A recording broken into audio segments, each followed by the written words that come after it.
ওই খুঁটিহীন নীলাকাশ ভুবন মাঝে তুমি কুদরতি ইশারায় রেখেছো এই শ্যামল পৃথিবীর চিত্রখানি তুমি নিপুণ তোমার হাতে এঁকেছো।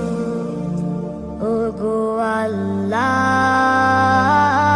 শুকর তোমার আমারে যে মুসলিম করেছো। ওগো আল্লাহ, শুকর তোমার আমারে যে মুসলিম করেছো। তুমি সাগরে